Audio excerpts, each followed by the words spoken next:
Sobrang nagtataka na itong si Ramon kung paano umano nangyaring nakarating sa pangalang David na sa Demas itong si Severino, kung nasa Demas din ang kabit ni Mokang.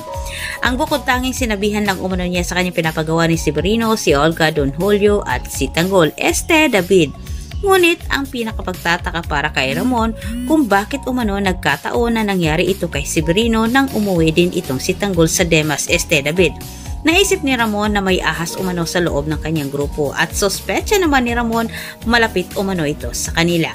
Anya, kinakailangan umano niyang malaman kung sino ang ahas na ito para siya mismo umano ang magtanggal sa kamandag nito.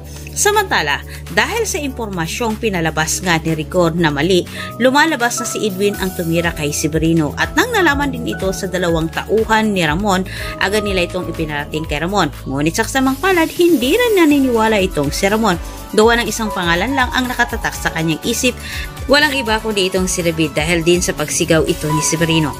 Dagdag pang sinabi ni Ramon na maaaring si Edwin umano ang nakikita sa taong tumira kay David at higit sa lahat kilala umano ni Edwin kung sino ang lalaki ni Mokang at kilala din ni Edwin kung sino itong si David.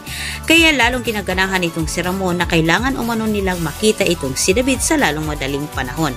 Samantala, nagpanik naman itong si Olga at David sa kabilang banda matapos din nilang napansin kay Ramon na hindi na nagbahagi itong si Ramon sa kanyang plano tungkol sa paghahanap kay David at Mokang.